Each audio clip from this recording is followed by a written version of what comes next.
நண்பர்களே, நீங்கள் பார்த்து கொண்டு இருப்பது உங்கள் கௌசிகா ரிவ்யூ. சரி வாங்க வீடியோக்குள்ள போய் என்ன நடக்க போகுது அப்படின்னு சொல்லிட்டு பாத்தீங்கன்னா, நம்ம மல்லி இருக்காங்களா சுடரிய ஒரு பக்கம் அப்படியே சும்மா ரவுட்டிங் எல்லாம் வந்து உதாரு நான் உதாரு அப்படின்னு சொல்லிட்டு ஒரு இடையே கருத்தின்னு ஓடினே இருக்கிறாங்க. யாரா இவங்க டே காமெடி பிஸா இருக்கிறாங்க, சரியா முட்டா பிஸா இருக்கிறாங்க அப்படின்ற மாதிரி கார்ல கருத்தின்னு போயிடுறாங்க. இதெல்லாம் பார்த்து நம்ம இலக்கியா அழகா அதை போட்டோ எடுத்துறாங்க. காரோட நம்பரை உடனே பார்க்கணும் போலீஸ் ஸ்டேஷன் போலான்னு சொல்லிட்டு விட விட விட விட சட சட சடன்னு ஒரு பக்கம் கதிரேசனும் நம்ம இலக்கியாவும் அதாவது மல்லியும் சேர்ந்து போயின்னு இருக்காங்க. எதுக்காக அப்படின்னு சொல்லிட்டு பாத்தீங்கன்னா, அங்க போய் ஒரு கம்ப்ளைண்ட்டை ரிஜிஸ்டர் பண்ணி விட்டா அடுத்த செகண்ட் அந்த கார் எங்க போயின்னு இருக்கு ட்ராக் பண்ணி காரை புட்டிச்சு கார்ல இருக்கிற ஆளுகள் எல்லாம் உதச்சு எதுக்குடா எங்க சுடரியா கடத்தன, அதாவது ரேணுகாவை கடத்தன அப்படின்னு சொல்லிட்டு கேட்ட உண்மையிலலாம் சும்மா புட்டு புட்டு புட்டு வாங்கணும்னு சொல்லிட்டு நம்ம மல்லி முடிவு பண்ணிட்டாங்க. ஆனா இதெல்லாம் நடக்குமா, நடக்கிறதுக்கு வாய்ப்பு இருக்கா, நடக்கிறதுக்கு சாத்தியக்கூறு இருக்கா அப்படின்னு சொல்லிட்டு பாத்தீங்கன்னா, நடக்குன்னு நினைச்சா கண்டிப்பா நடக்கும், அதை விட்டு நடக்காதுன்னு நினைச்சா கண்டிப்பா நடக்காது. இந்த மாதிரி தாங்க ஒரு பக்கம் போயின்னு இருக்கு. சரி, இந்த மாதிரி எல்லாம் ஒரு பக்கம் போயின்னு இருந்தாலும் அதே சமயத்துல மறுபக்கம் என்ன நடக்குதுன்னு சொல்லிட்டு பாத்தீங்கன்னா, கரெக்டா நம்ம கதிரேசன் இருக்காரு, அவரு ஒரு பக்கம் டெண்டர் விஷயம் எல்லாமே லீக் ஆயிருமோ அப்படின்னு சொல்லிட்டு பயத்துல இருக்காரு. ஆனா இந்த இடத்துல அந்த டெண்டர் தான் மிகப்பெரிய ஒரு விஷயமாவே இருக்கு.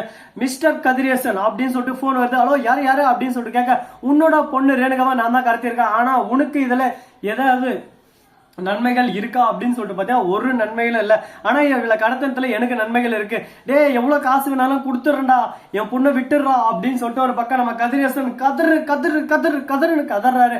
ஆனா அதே சமயத்துல அங்க என்ன நடக்குதுன்னு சொல்லிட்டு பாத்தியா, கதிரேசன் நீ அல்றதுனால ஒரு பிரோஜனம் 10 பைசாக்கு எனக்கு பிரோஜனம் இல்ல, ஒன்னும் இல்லப்பா, வரப்போற டெண்டரோட லிஸ்ட் எல்லாமே எனக்கு கொடுத்துரு, அதெல்லாம் நான் பாத்துக்கிறேன், அதை விட்டு இந்த டெண்டர்ல நான் தான் வந்து எடுப்பேன், நான் தான் கோட் பண்ணிருக்கேன், எந்துதான் ஜெயிக்கும்னு சொல்லிட்டு உனக்கு நல்லாவே தெரியும்.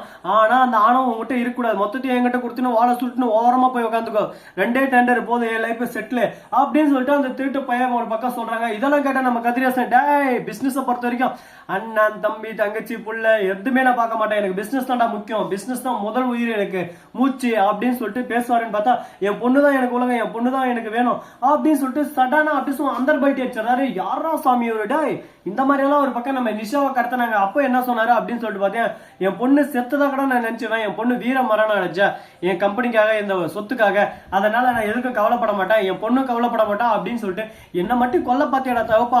ஆனா இப்போ என்னடா நான் உன் பெரிய பொண்ணு வந்ததும் பெரிய பொண்ணுக்கு எதனா ஆயிருமான்னு சொல்லிட்டு சும்மா பதறுன்னு பதறியப்பா. இதெல்லாம் எங்க போய் சொல்றது, என்ன பண்றது சொல்லு பார்க்கலாம், எல்லாமே ஒரு லிமிட் தான் கதிரேசன் மண்டை. இதுக்கப்புறம் இந்த மாதிரி எல்லாம் கேப் மாதிரித்தனம் உள்ள மாதிரித்தனம் பண்ணிருந்தா பள்ளைகளாம் தட்டி கையில் குத்துருவோம் பாத்துக்க அப்படின்னு சொல்லிட்டு நம்ம நிஷா ஒரு பக்கம் பேசிட்டு இருக்காங்க. அதே சமயத்துல மறுபக்கம் நம்ம தலைவி ராஜேஸ்வரி என்ன பண்றாங்க அப்படின்னு சொல்லிட்டு பாத்தீங்கன்னா, அவங்களோட டார்கெட் எல்லாமே ஒரே ஒரு விஷயம் தாங்க, இந்த சொத்தை சுருட்டணும் அப்படின்னு சொல்லிட்டு சுருட்டி பாக்கெட்ல போட்டு நாங்க. அப்படி இருந்தாலும் எங்க அந்த விஜய் பையன் நல்லா வளர்ந்து பெரிய ஆளாகி நம்ம கம்பெனிக்கு ஆப்போசிட்ல கடையை போட்டு உட்காந்துருவானோ அப்படின்னு சொல்லிட்டு ஒரு பயம் ஒரு பதட்ட. டே உங்ககிட்ட இருக்கு, அதை வச்சு நீ முன்னேற அழைக்கும், அதை விட்டுட்டு என்கிட்ட இவ்வளவு இருக்கு சாம்ராஜ்யம், கீழே அடிமட்டத்துல இருந்து ஒருத்தன் இப்பதான் குட்டு கோபுரம் கட்டுறான், அவன் எங்க நம்மள இடிச்சு போயிடுவானோன்னு சொல்லிட்டு பயந்து உங்ககிட்ட இருக்கிறத நீயே லாஸ் பண்ணிக்காத, உங்ககிட்ட இருக்கிறதே திருட்டு விஷயம் தான். ஏன்னா நீயே உழைச்சிருந்தாலும் அதை எப்படி தக்க வைக்கணும்னு சொல்லிட்டு தெரிஞ்சுக்கணும். உனக்கு மற்றவங்களை திருட்டு இருந்தாலும் உனக்கு எந்த ஒரு அதோட அருமையே தெரியாது, எப்படி இதை தக்க வச்சுக்கணும், என்ன பண்ணணும், ஏது பண்ணணும், எந்த விதத்துல கொண்டு போகணும் அப்படின்ற ஒரு விஷயமும் உனக்கு தெரிய வராது. அதனால நீ அடிமட்ட லெவலுக்கு இறங்கி வேலை செஞ்சாலும் நீ லாஸ்ட் வரையும் இப்படிதான் இருந்தாகணும் அப்படின்ற விஷயத்த நம்ம ஆணித்தனமா ஒரு பக்கம் சொல்லிருந்துங்க. சரி, இந்த மாதிரி எல்லாம் ஒரு பக்கம் போயின்னு இருக்க. மறுபக்கம் என்ன நடக்குதுன்னு சொல்லிட்டு பாத்தீங்களா, நம்ம கதிரேசன் இருக்காருல, அவர் வந்து ஒரு பக்கம் குழப்பத்திலே குழம்பி போயிட்டு உட்கார்ந்து இருக்காரு. யாரா இருக்கும் நம்மளோட எதிரி, யார் இந்த டெண்டரை கேட்க கோட் பண்ணிக்கிறது யாரு அப்படின்னு சொல்லிட்டு லிஸ்ட் எடுத்து எல்லாத்தையும் பாக்குறாங்க. என்னடா இல்ல யாருமே காணும். புதுசா ஒரு லிஸ்ட் வந்திருக்கா, ஒரு டாக்டர் தாங்க. இவங்க யார போய் மீட் பண்ணாங்களோ அதே டாக்டர் தாங்க. ஓஹோ டாக்டர் எங்க இருக்கீங்க வாங்க அப்படின்ற மாதிரிதான் அந்த டாக்டர் ஏதோ வேலையை காட்ட. அந்த டாக்டரை சும்மா விடக்கூடாது, அவனை எந்த இடத்துல அடிக்கணுமோ அந்த இடத்துல அடிச்சு ஓரமா உட்கார வச்சா உண்மை எல்லாமே சும்மா பொழிச்சுன்னு உண்மை வெளியே வந்துடும். இல்லைன்னா வச்சுக்க அந்த டாக்டர் ஒரு பக்கம் நம்மள ஏறி மிரிச்சிட்டு போயிட்டே இருந்துரும். அதனால அவங்ககிட்ட எதனா பேச முடியுமா அப்படின்னு சொல்லிட்டு பார்த்தா டாக்டர் கிட்ட எதுவுமே பேச முடியாதுங்க. இதுக்கு மேல டாக்டர் உனக்கு எனக்கு எந்த சம்மந்தம் இல்லை, நீ உன் வேலையை பாரு நான் வேலையை பாரு, டாடா பை பாய் அப்படின்னு சொல்லிட்டு ஒரு பக்கம் போக முடியுமான்னு சொல்லிட்டு பாத்தீங்கன்னா போவே முடியாது.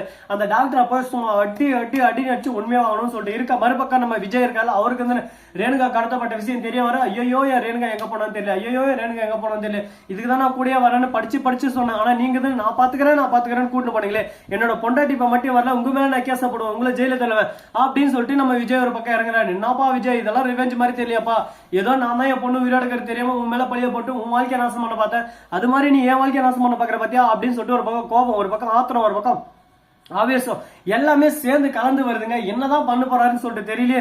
ஒரு பக்கம் மண்டையில அப்படியே சும்மா பிரஷர் சில்லுன்னு இருக்கு. மறுபக்கம் பிரஷர் குறையுதான்னு சொல்லிட்டு பார்த்தா குறையவே மாட்டேங்குது. இப்ப என்னதான் பண்றது, இது எதுவுமே தீர்வு இல்லையா அப்படின்னு சொல்லிட்டு ஒரு கேள்வி இருக்கு. கேள்விகளுக்கு பதில் ஒன்னே ஒண்ணுதாங்க. அது என்ன அப்படின்னு சொல்லிட்டு பாத்தீங்கன்னா அது வேற எதுவும் இல்லைங்க. கேள்விகளுக்கு பதில் என்னன்னு சொல்லிட்டு பாத்தீங்கன்னா அந்த கேள்வி இருக்கிறதால தான் நீங்க போய் பதில தேடி ஆகணும். அதை விட்டுட்டு வேற எங்கேனா போய் தேடிங்களாம் தேடாத. அந்த டாக்டர் கிட்ட தான் எல்லா உண்மையும் தெரிஞ்சாகணும். இவ சுடரி, இவ உண்மையான பேர் சுடரி அப்படின்னு சொல்லிட்டு நம்ம டாக்டரை ஒரு டைம் வளரி விட்டாங்க. அந்த சமயத்துல நம்ம தலைவி மல்லி சும்மா இருப்பாங்களா, கரெக்டா போய் அந்த சுடரின்ற பேரை இவங்க எங்க கிடைச்சாங்களோ இங்க எல்லா தாலும் விசாரிக்க ஆரம்பிக்கிறாங்க. எம்மா சுடரி அம்மா இங்கதாமா வளர்ந்தா, இப்பதாமா வளர்ந்தா, இந்த வயசுதாமா வளர்ந்தா, அவரோட புருஷன் ஒரு குடியாரமா அடிச்சு அடிச்சு அடிச்சு அடிச்சு அடிச்சு பாவமாக செத்தே போயிட்டான். அந்த பொண்ணு உடனே பைத்தியம் முடிச்ச மாதிரி நடிச்சு இந்த இடத்துல வேலை செஞ்சு நீங்க வந்ததும் மிகப்பெரிய சொத்துக்கு அதிபதியாக போறேன் அப்படின்னு சொல்லிட்டு அலேக்கா பல்ட்டி அடிச்சு உங்ககிட்ட வந்துட்டாமா. யாருமா அவ கேடிபில்லா கில்லாடி ரங்கம்மா, அவகிட்ட கொஞ்சம் உசரமே இருக்குமா அப்படின்னு சொல்லிட்டு ஒரு பக்கம் சொல்ல, என்னடா இது இப்படி ஆகி போச்சு அப்படின்னு சொல்லிட்டு குழப்பத்துல இவங்க குழம்பி போயிட்டு ஒரு பக்கம் உட்காந்து இருக்க. மல்லி இருக்குன்னு இதெல்லாம் கேட்டேன். இது எல்லாத்துக்கும் எவிடன்ஸ் வேணும். எவிடன்ஸ் இல்லாம நம்ம போயிட்டு ஒரு பக்கம் விஜய் கிட்ட சொன்னா விஜய் நம்மள சப்புன்னு கண்ணத்துல ஒரு அடி விட்டுருவாரு. அதுக்கு மேல அவர்கிட்ட பேசி யூஸ் இல்ல. என்னடா இது நம்ம என்ன சொல்றோம் ஏது சொல்றோன்றதுக்கு காதல் வாங்காம இந்த அளவுக்கு ஒரு பக்கம் முட்டாள்தனமா இருக்காரு அப்படின்னு சொல்லிட்டு நமக்கு ஒரு பக்கம் கடுப்பு ஏறும். கடுப்புக்கு மேல கடுப்பு ஏறினே இருந்தாலும் பரவாயில்ல, பாத்துக்கலாம். இந்த வீடியோ பிடிச்சிருந்தா லைக் பண்ணுங்க, கமெண்ட் பண்ணுங்க, ஷேர் பண்ணுங்க, டிண்டிங் மேல தட்டி விட்டு போங்க. அப்பதான் நாம போற அடுத்த வீடியோ உங்களுக்கு உடனுக்குடன் நோட்டிபிகேஷன் வந்து கொண்டே இருக்கும். மிக்க நன்றி. தேங்க்ஸ் ஃபார் வாட்சிங். Tata, see you. நன்றி, வணக்கம். வந்த நம்பருக்கு தருக.